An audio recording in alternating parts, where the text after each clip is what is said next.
most surprising ways Meghan and Harry broke the mold at their royal wedding. Stand by me. Stand by me. Then salute to a maverick. How Meghan's dad, Senator John McCain, is opening up about his service, sacrifice, life, and legacy like never before.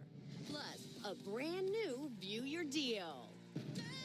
Let's light up Hot Topics with Whoopi, Sarah Haynes, Joy Behar, Sunny Hostin, and Meghan McCain. Now, let's get things started.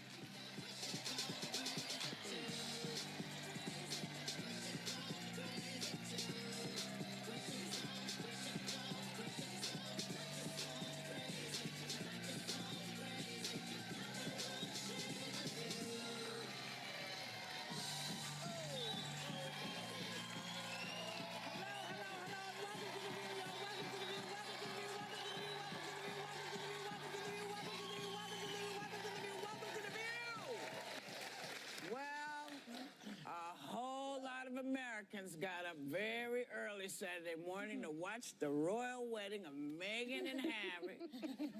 They broke the mold in a bunch of different ways. Little black princess now.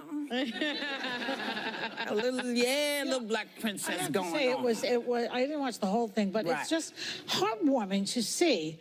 You know, in this world that we're living in right now, where there's so much bigotry, so much racism, so much keep immigrants out, everybody has to be white and who can come in here, etc. To see this beautiful couple at the highest level of England's basic snob society pull this off. Yeah. You know, and that Harry, that adorable boy, wanted Fergie to come, his ex-girlfriend. I mean, I guess the statute of limitations on the toe-sucking that Fergie did back in the day. You know, and it was just wonderful. I just loved seeing it. And when the touches, they added the choir.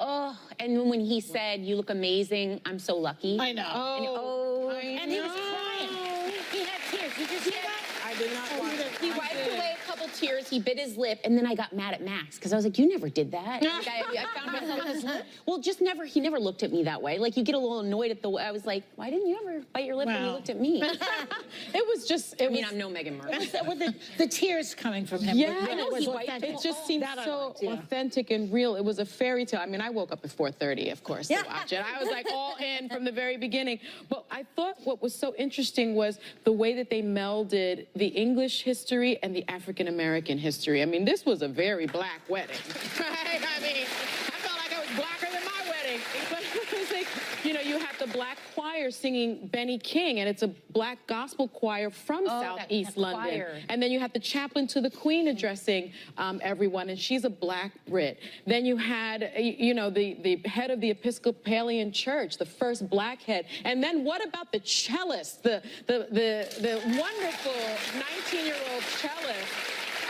And the choice of this little light of mine was was very... to leave, you know, to leave the church. I just thought, my goodness, I spoke to my son's godfather, who's actually a black Brit, and he said he's not a royal watcher. Pierre, I know you're not, but he said the wedding was notable for the amount of attention to race that comes with it. Right. And the world seeing this for more than just a royal wedding was important. He said Harry's a different bloke, but from what I've heard, and his mom raised them to embrace all cultures, so I'm not surprised by his choice. Yeah. And I thought that was so beautiful. Right. Yeah. Did you watch it? Did you watch